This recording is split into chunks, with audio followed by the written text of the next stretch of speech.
and welcome to Beyond Top 10 Tennis. My name is Dr. Ashley Berge and I'm your host. Welcome to day 3 of the French Open, our special edition that we have been doing, and believe it or not, this is episode 19 now of Beyond Top 10 Tennis, given that we really have been keeping pace so far with Roland Garros, and we've had some really exciting matches that have unfolded, I think, over the last 24 hours.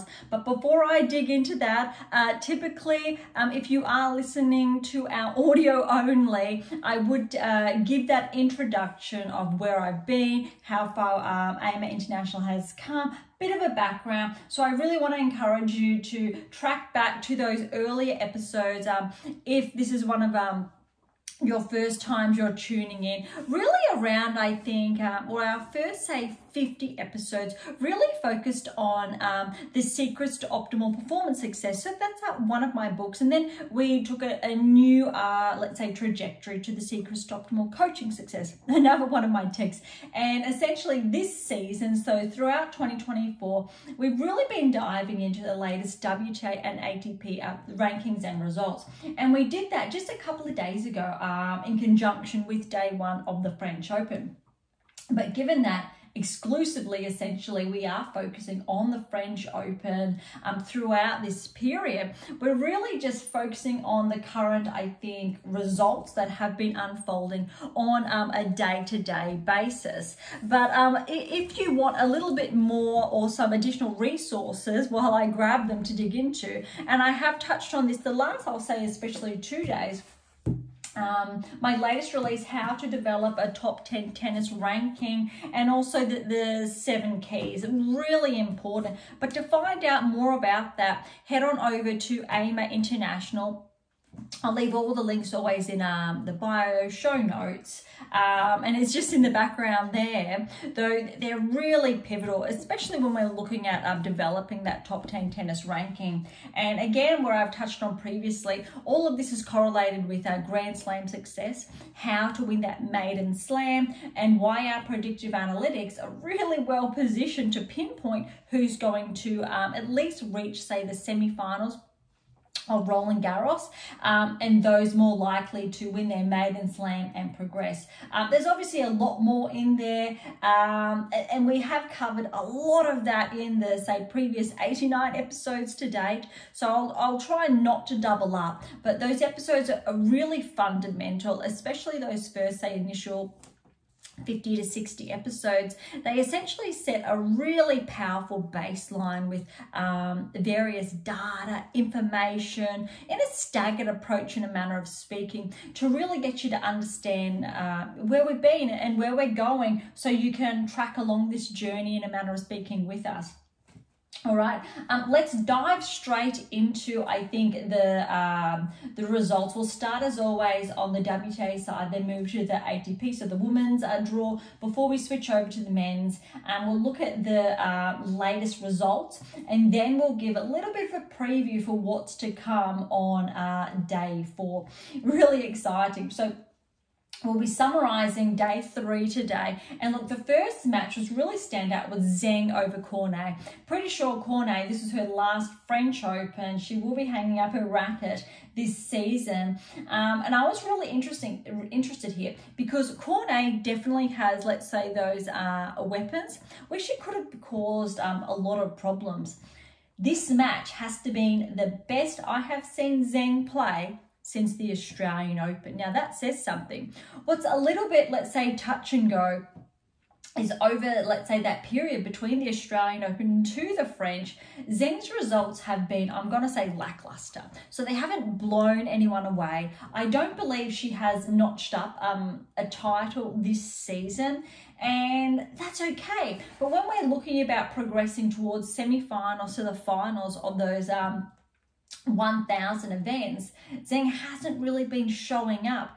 But this is going to be really interesting, because a lot of our data really focus on Grand Slam results, which means all of those inferences, so those data points between one Grand Slam to the next, can work in a player's favourite, but they don't essentially feed into our predictive analytics, which means Zheng could potentially be very well positioned this French Open. That said, going off her current trajectory, it's too soon to tell. All right, Rybakina, Minaur, 2 and 3. This was actually interesting. Minaur caused a couple of problems, especially in that second set. It did get relatively close. Rybakina, too good. But if I'm comparing the two, Zheng and Rybakina, Zheng definitely outperformed Rybakina, which is somewhat interesting. I did not see anything where I was blown away by, with some really solid weapons there. Look, but that said, first round match, and I'm really interested to see how Rybakina is going to track, because unlike Zheng, Rybakina has been in action, had some good results, but not as consistently. So she hasn't been performing well because of her health. So let's see, I think, how far Rybakina can progress. But look, she's the 4th seed, so of course she's favoured to potentially progress to the quarterfinals and the semi-final stage. But I'd really like to see more matches under her belt so I can track her metrics, I think, more closely. Keys over Zarazua. And look, Keys won that title only a couple of days ago now. So this is a 3 and 2. Keys is definitely going to be favoured to progress all the way to the round of 16, if not further. Sabalenka over Erica Andreeva, 1 and 2. This was predicted to potentially be quite easy, but really to see how Sabalenka's form has been, and I think the result speaks for itself. Went for just over an hour.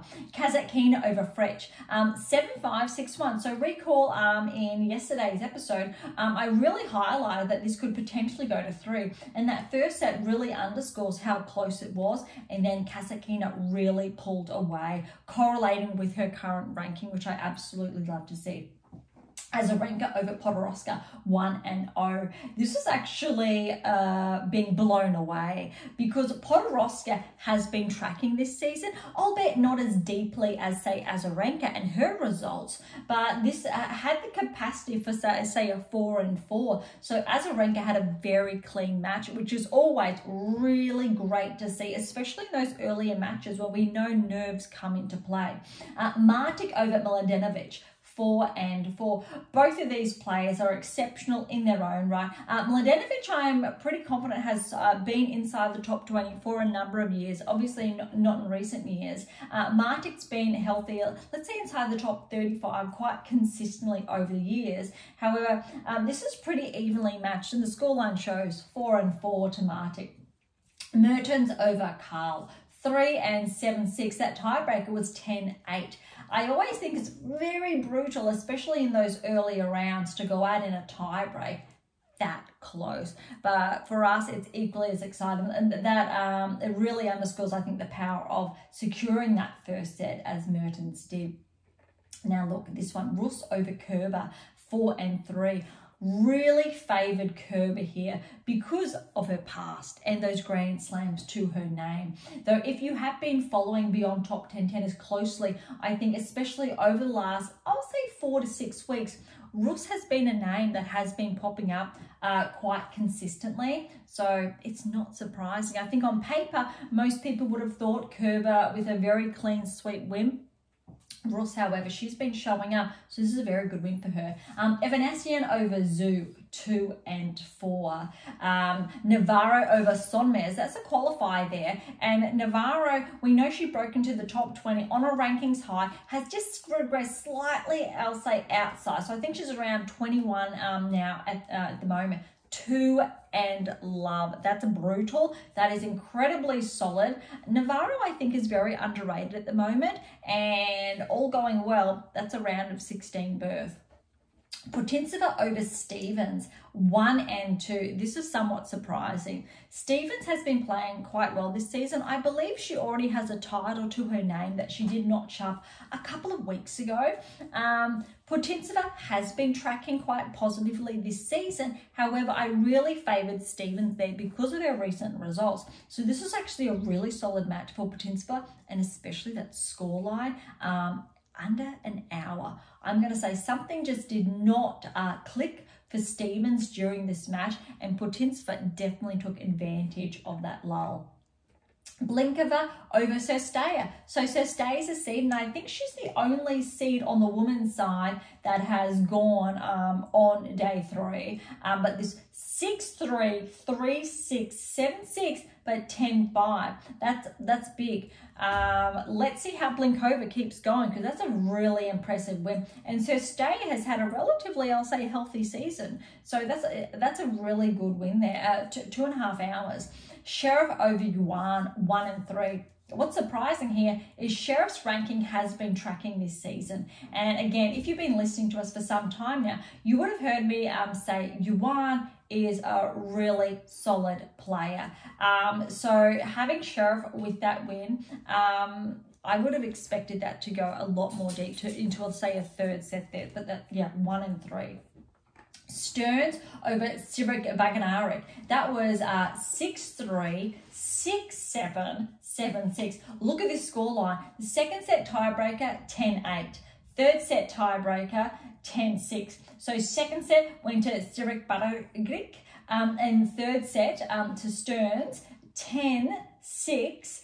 Stearns with that title last week, having to just maintain that form for the third set, being so close to finishing off that match. That is some real mental toughness there. But well done to Berge for really being able to just keep pace there. I apologise for the mispronunciation. I am positive that I have pronounced that incorrectly. All right, Ujimama over Boulter Mannarino. Both of these players are qualifiers. Bit of a tongue twister there, so I do apologise as well. 1-1. Let's see how the qualifier Ushimama tracks, I guess, in the second round, to see if we can ascertain a little bit more from her, given that she has qualified. Andreeva over Bektas. Now, Maya Andreeva, she's ranked inside the top 40, ahead of her sister. I think she's around 18 years of age now, so she was 17, I think, but 6-2, 6-3, that's a really impressive win. I'm going to correct myself because I think it's 17 years of age, went from 16 to 17 years of age. Irrespective, really good win because she's been holding steady. Recall, again, recent episodes, how I've touched on the power of rapid fire result, but also the negative side of that. So what we want for Andreeva here is to reach, say, the second, third round, but that's all, okay? Round of 16, sure, but we want to be really cautious when we're looking at, say, the 2-3 seasons ahead for her to reach that peak performance plateau in a very good way and then start making those inroads to prevent that burnout or rapid fire too far too soon. Badosa is the perfect example. Securing, I think she got to number 2 in the world, and then all of a sudden regressed quite rapidly as quick as she got in there. And I think the next match also speaks for itself. This was one of the standout matches for the day. You've heard me touch on how Badosa has been finding her form again, not correlating with that top 10 tennis ranking as consistently, but look, over Boulter, the 26th seed, second seed to go, 4-6, 7-5, 6-4. They were neck and neck. Boulter could have, she had her chances in that second set, but Badosa's too solid. And I really want to remind everyone, it was only, I think, about 6 weeks ago now, roughly 6 to 8 weeks ago, I'll say, where Badosa took Sabalenka to 3 close sets. Not 2, 3 very close sets. And that's the number 2 in the world. And it's not the first time Badosa has been able to do that. So she can be very problematic still. It's just about stringing those matches together, which I'm more than confident she is capable of, but we just need to give that time and obviously for her to have health on her side. Korpatash over Kruger, 4-6, 6-4, 7-6. That third set tiebreak was 11-9. That's a very close match for both of those players. Last match for the day on the women's side is Irani over Schmidlova. Irani qualified, which kind of baffles me because she's had such success here at the French. We know she's in the later end of her career. I think she could have retired, then come back, or taken time away, then come back. But what a sensational player to still be able to deliver at this level after those periods away. 3-2. No easy player, especially when it comes to clay. All right, that wraps up the women's side of the draw that has unfolded on day 3. So let's switch over to the men's side. Day 3 focusing on, before we give a preview of, well, today's day 4's matches. All right, big fan of this one. You've heard me talk about Minaur. Alex with the win, 6-1, 6-love, 6-2 over Michelson. Now, this wouldn't have been easy. Michelson is a solid player, but for Alex to go 1-love and 2, really setting the stage there. And I'm heavily favouring Alex to progress. If he plays his game, at least to the quarterfinal stage. He has not passed, I believe, the 3rd round of the French, or the 2nd, 3rd round of the French throughout his career. But given that he is on a rankings high, a peak performance, and he's been able to sustain that all season, towards the later half of last season as well, he really has established this new baseline for himself. Really healthy. All right, Ruud over Meligeni Alves, a qualifier, 3-4-3.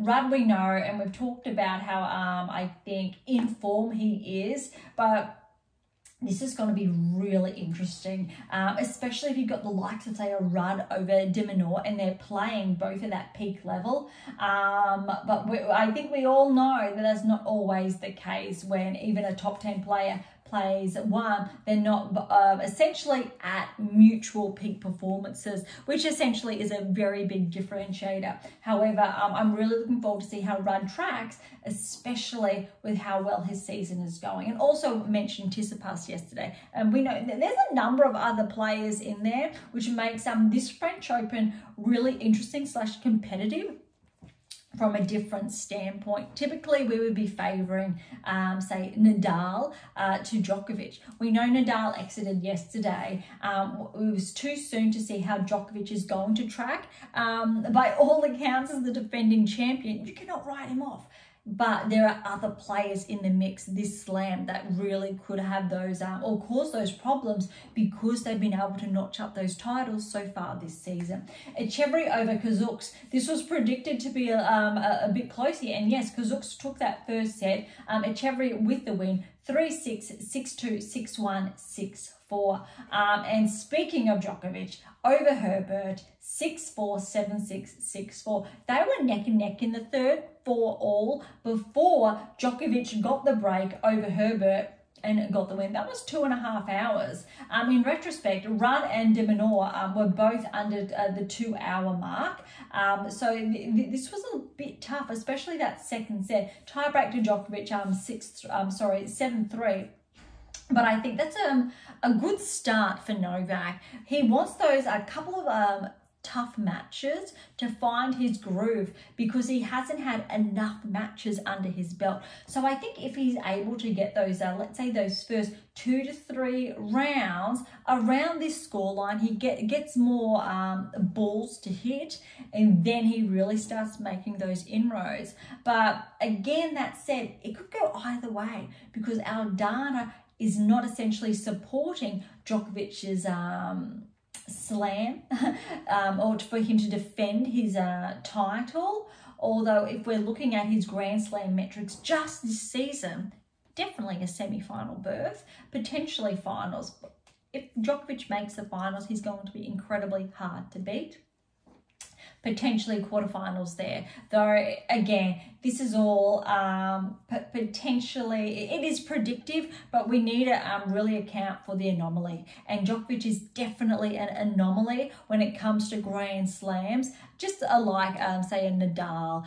You could not write him off, even though Zverev played really well yesterday. I don't think anyone would have batted an eyelid if Nadal won the championship.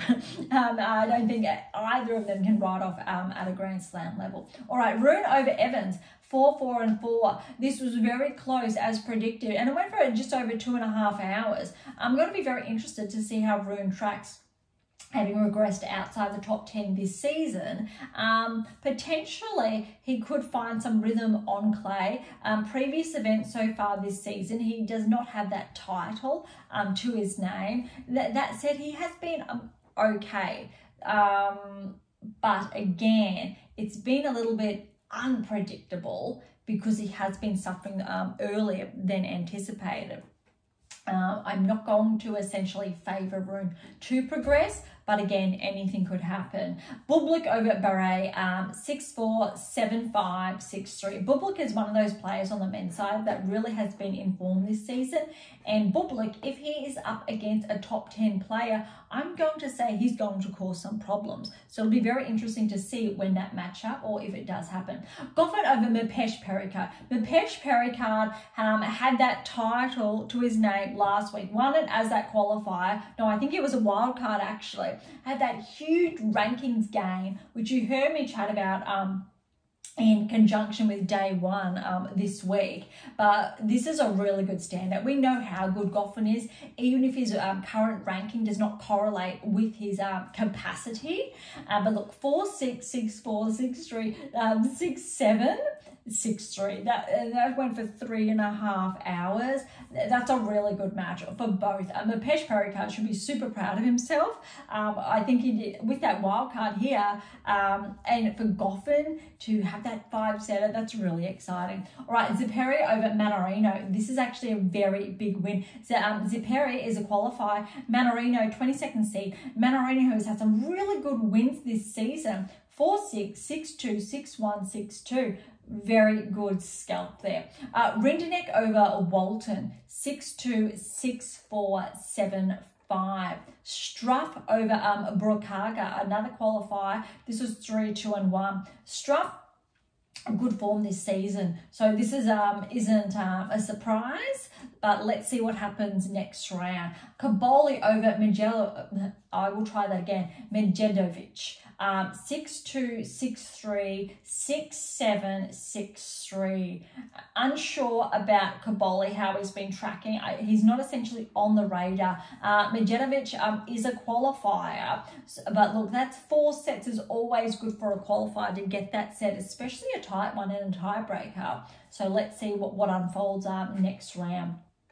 Other matches, Novone, the 31st seed over Carreño Busta. Good win. We know Carreño Busta. I believe he's been at least inside the top 20 from memory, but that is a good win. Obviously, as far as rankings are concerned, Novone was favoured there, but 5-7 and 6-1, 6-3, 6-love. Macaque over Borges. Macaque has been tracking this season, so this is not surprising. I'm not going to again be surprised if Macaque tracks towards, say, at least the 3rd round. 7-6, 6-4, 6-3. Darderi over Hijakata. I normally say Rinky because I know I'm mispronouncing that last name, but Darderi with a 6-3, 7-6, 6-1 win. And this is a big one. Kokkinakis over Popyrin. As far as rankings are concerned, Popyrin is ranked ahead of Kokkinakis. You would have heard me yesterday say that Tanasi, when it comes to Grand Slam and those 5-setters, he really knows how to just pull out those best performances. And this went to 5 sets with Popyrin. It was an Aussie battle. It went for almost 4.5 hours. How's this? 4-6, 7-6 and 10-8, 6-3, 5-7, 6-3. These guys were neck and neck, and I wouldn't expected anything less. I am not shocked that it went to 5 sets. I'm just really proud of both of these players to pull it through 5 sets. That looked like they had a hell of a lot of fun, and I think that's what Grand Slam tennis is all about. Really cool. Fritz over Korea, a bit of a surprise there in the first set. Korea taking that first set 6-2, but then Fritz really did run away with it. 6-1, 6-2, 6-1. Again, Fritz has started to have some positive results over the last, say, 6 to 8 weeks as well. So let's see how far he tracks as well. Roland Garros. All right, Davidovich Fokina over Vesero. 4-6, 6-2, 6-2, 7-6. Carabella Spaina over Lestiani. 6-3, 7-5, 4-6, 6-2. And Minaur got the win over Bautista Agut. And you would have heard me touch on this one yesterday. This went over 3 hours. Minaur 6-1, 4-6, 6-4, 6-1. Bautista Agut, former almost top 10. For a number of years, had been inside the top 20 throughout his career, has regressed in the last couple of years. He has, I think he's around that 36, 37 plus age bracket. Still going strong. Minaur's obviously one of the younger ones coming through from Spain, changing off the guard, which is really great to see. But that's over 3 hours. That's a good fight. Last match on the men's side is Griekenspor, the 26th seed over McDonald, 6-3, 6-4, 1-6, 6-2. So that definitely would have been anticipated for Griekenspor to get that win.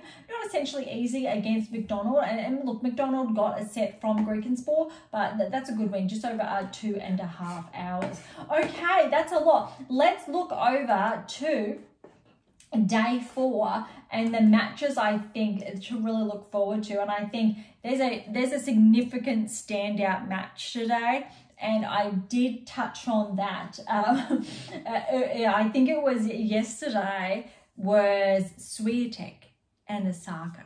That is absolutely insane. In my opinion, it would be similar to Nadal over Zverev, because Osaka has Grand Slams to her name. Osaka, despite her ranking, she has been tracking. This is dangerous.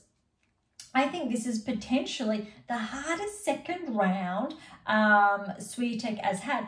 That said, recall the Australian Open, and Swiatek, I think, lost to Noskova in the 3rd round from memory, because she had Collins in the 2nd round, and that was tough. And we all know how well Collins' season has been to date, and that was a significant catalyst. Osaka, she's had an okay season. She's been tracking, then she's had those early exits, then she's been tracking.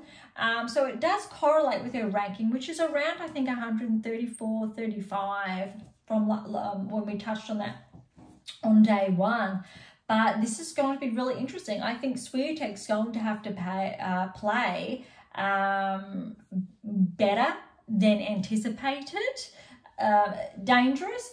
Obviously, Swiatek is the 1st seed. She's the defending champion. She's number 1 in the world. She's definitely favoured. That said, though, Osaka could cause problems. It could potentially go to 3. I'm really favouring Swiatek to progress. That said, Naomi, she really can be that firepower, and I think this could she's underrated when we're looking especially at this matchup. So it's definitely going to be interesting. All right, Kenin Garcia. We know Kenin has a slam to her name, and Garcia doesn't. Garcia has been fluctuating in her results. She's a WTA finalist. She's claimed the season-ending championship from that perspective. However, her performance or her results have not been as consistent. Kenin, same ballpark. Ranking, I think it's around 50 at this stage. Garcia's definitely favoured, but I think any player that has won a Grand Slam, you cannot write them off. This potentially could go 3 sets. It could be really lopsided, but we'll soon find out. All right, Kerber over Osorio is going to be interesting, because Osorio has been quite promising. Kerber has not been that consistent this season, but she had a very good 1st round. It's going to be interesting. Other notable matches, we've got Collins over Danilovic. I'm really looking forward to see how Collins, let's say, cleans that off. If it's a really smooth finish, or not, because who knows how long Collins can hold this level of play, or if this is her new baseline, given that she's now a barrier breaker this season. making your way inside the top 10. Look, golf's in action, Vondrasova's in action, Ostapenko over Torsen will be interesting. Vekic and Kostuk. Kostuk is definitely favoured there. Vekic, nonetheless, we know she's been a top 20 player before. And she can pull out those, let's say, surprise wins. So I think anything goes from that perspective, but I'm definitely favouring Kostuk there. Anisimova, Samsonova, that's going to be a tough one. Anisimova has had some upset wins this season to date. She's not seeded. Samsonova is seeded 17. Obviously favoured in respect to, I think, seedings ranking. I'm potentially going to call an upset there with Anisimova with a win. Wang, Tomova, Cocuretto's in action. Fernandez in action again over Wang. Other notable matches, I think, are primarily the ones that I've touched on. Yastremska over Wang is in action as well. And I think that really wraps up those matches that we probably want to pay a bit more attention to, or I think have caught my eye. Over to, I think, the men's tour now. We've got Tsitsipas in action against Altama, Hurkacz over Nakashima. I think both of those matches respectively would probably see in 3 sets. Alcaraz is in action. He had a really solid first round, so it'll be interesting if he continues that clean sweep. Rublev's in action. Sinner and Gasquet. I'm looking forward to this. Oh, look, I'm anticipating Sinner to go very cleanly in 3 sets. But Gasquet, you cannot write him off. It's Roland Garros and he's French. He has that game. So it's going to be interesting. I hope for Gasquet's sake it goes to 5. But then on the flip side, for Sinner, it'd be nice to see that clean win, but I don't think it's going to be a walk in the park. But we'll soon find out how well I think Sinner has been able to recover the last couple of weeks, and if it is a whitewash or if there's some really, I think, I'll just say fire there from Gasquet.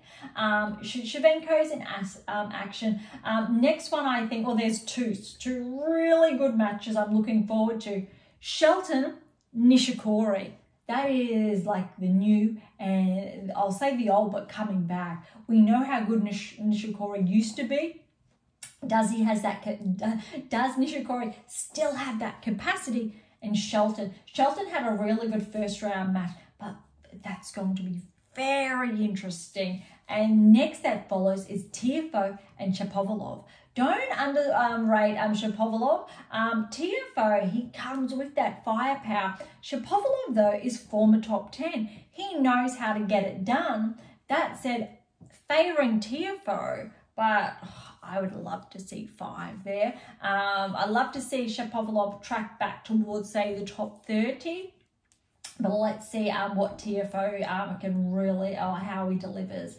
Dimitrov's in action against Marazan. That is not going to be an easy walk in the park. Dimitrov most likely in 3. Wawrinka's through against Kotov. Looking forward to see, hopefully Wawrinka gets that win there, makes it to the 3rd round, because we don't know how long Stan's going to be around for, and it'd be great for him to, I think, get a really good win at least throughout this first week of the Open. Other notable matches, we've got Felix in action against Squire, Martere over Bergs. I think Offner's in action, and that's really wrapping, I think, day 4 up on those matches from Sonegro, and both quarter are in action. That really brings, I think, predominantly those matches to a close, but essentially we've got 2nd round matches that are predominantly underway. I think they have finished all 1st round matches, despite, I think, rain delays across the last 2 days. But I think that was a really healthy move this season to start the slams a day earlier to allow, I think, those rain delays and more time for play as opposed. Mind you, I know that Djokovic's match, for example, did not finish until incredibly late. So that's a tough one. All right, that's wrapping up, I think, day 3 of the French Open. So thank you so much for listening. Thank you for tuning in to Beyond Top 10 Tennis. And I really hope you've been enjoying this new format that we have been, I'll say, experimenting with, but it's really keeping pace with what we've been doing, using the Australian Open as that trajectory, but more so I think the really different field is coming to you 3 days straight, opposed to that once weekly, even though in the past, I think last year it was twice per week, and then we really knuckled down to those longer format episodes. These ones, understandably, are significantly shorter in comparison, but I think we've been able to really pack these episodes with a lot to date. But as always, I would really love your feedback. And this is really new, given that we are delivering both just audio exclusively, but video and audio. And you have that choice. I think at this stage, video is available on Spotify and YouTube predominantly. So if you are listening to us on any other platform, you do have that choice to switch on over to view that video feed if you so choose. Look, to grab your copy of how to develop a top 10 tennis ranking, head on over to AM8 International or Amazon, irrespective where you're based in the world. For any comments or questions, head to AM8 or Topicthread. That's a social network set on data privacy to interact with us. Or if you've got any comments or questions, head on over to AM8 International or one of Beyond Top 10 Tennis's social accounts, Instagram, Twitter, whether you want to go to right here on YouTube and or Spotify, TikTok, Threads, you'll find us. And any notes there or insights you would love to share, please do, and a handful of them may very well make it on future episodes. For something different, head on over to Pink Octopus Books. That's where you'll find my fictional release. And before I forget, if you really want to learn more or know more, remember our blogs and those articles. So there's roughly about 100 there plus, and they are free to access directly on AM8 International. Just click on the blogs tabs or head on over to Medium, and that's Beyond Top 10 Tennis on Medium, and you'll find them all there. It's really interesting there, and you're welcome to leave insights and comments there, of course, as well. There's Spruik. You'll find all these links in the episode notes. And of course, if you enjoyed today's episode, please subscribe, like, share, and all of the above would be absolutely phenomenal. And for those of you who are interested, very important is that we do have scholarships available on AM8 International, as well as options to work with me exclusively if you're really serious about tracking towards that top 10 tennis ranking. And I always say, so don't be shy and come and say hi, but really for those players, top 10, looking to get that extra nudge towards that maiden slam, then you're in the right place. If you are a top 50 player looking to track towards the top 20 this season, you know where to go as well. If you are a player, say inside the top 500, looking to track, I really want to encourage you to take a read of these books, especially first, and the others. So there's a catalogue there. And then by all means, please do get in touch. On that note, thank you so much for listening. I am so incredibly grateful. I am your host, Dr. Ashley Morgan Berge, and this is Beyond Top 10 Tennis, and I'll see you next time.